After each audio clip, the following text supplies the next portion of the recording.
Office भनेर चाहिँ हामी के बुझ्छौँ त? अफिस भनेको अफिसभित्र हाम्रो यो लेटरहरू छन्, ती लेटरहरूलाई तपाईँले सर्लक्क यसो हेर्नुभयो भने अन्त पनि पाउनुहुन्छ। तपाईँले खोज्नुभयो भने अफिस भनेको के हुनुपर्छ अरे भन्दा ओपन र गोल ओरिएन्टेड हुनुपर्छ अरे है। यो चाहिँ के हुनु पर्यो त भन्दा गोल ओरिएन्टेड होइन, लक्ष्य केन्द्रित हुनुपर्छ है। लक्ष्यतर्फ चाहिँ जहिले पनि निर्दिष्ट लक्ष्य हासिल गर्नको लागि चाहिँ अग्रसर हुनुपर्छ। त्यो हिसाबले कुरा गरे, त्यो हिसाबले तपाईँले बुझ्नु पर्यो। त्यसपछि गएर यो चाहिँ कस्तो भन्दा तपाईँको ओपन भनेको चाहिँ के त भन्दाखेरि कुनै लक्ष्य हासिल गर्नको लागि यो लक्ष्यतर्फ उन्मुख हुनको लागि चाहिँ स्थापना गरिएको भने इस्टाब्लिस्ड भन्छ नि, इस्टाब्लिस। जस्तो अब हामी कार्यालय खोलिएको भन्यो भने के हुन्छ, त्यो शब्द बुझ्नको लागि तपाईँलाई ओपन भनेको है, त्यो हिसाबले बुझ्नु पर्यो। त्यसपछि फाइनेन्सको कुरा हुन्छ, त्यहाँ भन्छ के हो फाइनेन्स भनेको भन्दा जति कुराहरू चाहिने हुन्छ तिनीहरूलाई चाहिने जति चाहिँ आर्थिक स्रोत साधनको व्यवस्था गरिएको है। फाइनेन्स भन्ने बित्तिकै के हुन्छ त, पैसा चाहियो, बजेट चाहियो, फन्डिङ चाहियो, यो किसिमको व्यवस्थापन गरिएको हुनुपर्छ। कार्यालय भनेर कार्यालय बना गरेर मात्रै भएन होइन, त्यो हिसाब। त्यसपछि फिक्स्ड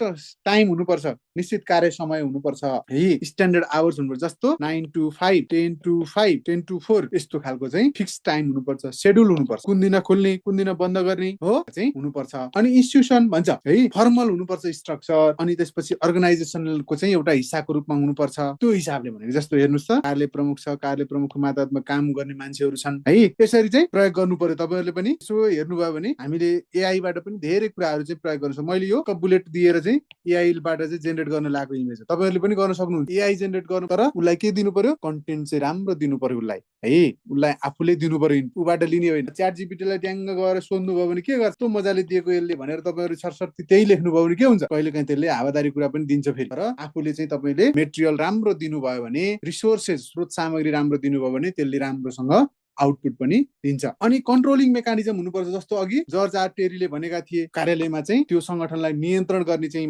त्यो हुनुपर्छ भनेका थिए भने त्यो कन्ट्रोल सिस्टम, त्यो कन्सिस्टेन्सी हुनुपर्छ, नियन्त्रण अथवा नियमनको अवस्था भएको हुनुपर्छ, निरन्तर चल्ने हुनुपर्छ है। कन्टिन्यू भनेर राख्नु भए पनि हुन्छ, कन्टिन्यू चलिरहने त्यो खालको कुरा। अनि अर्को ई भनेको इक्विपमेन्ट र रिसोर्सेसको कुरा गर्नु। अब यहाँ रिसोर्सेस भने फाइनेन्सको कुरा यहाँ छ भने अरू बाँकी रिसोर्सेसहरूको कुरा, अरू भौतिक अथवा अरू सामग्रीहरू उपकरणहरूको कुरा। यसरी चाहिँ जस्तो कम्प्युटर हुन सक्यो, कुर्सी हुन सक्यो, टेबल हुन सक्यो, मोबाइल, ल्यापटप, यी सबै कुराहरू हेर्नुहोस् त, यसरी चाहिँ तपाईँले प्रयोग गर्ने। त्यो हिसाबका व्यवस्था भएको चिजलाई चाहिँ हामी कार्यालय भन्छौँ भनेर बुझ्नु पर्यो है त।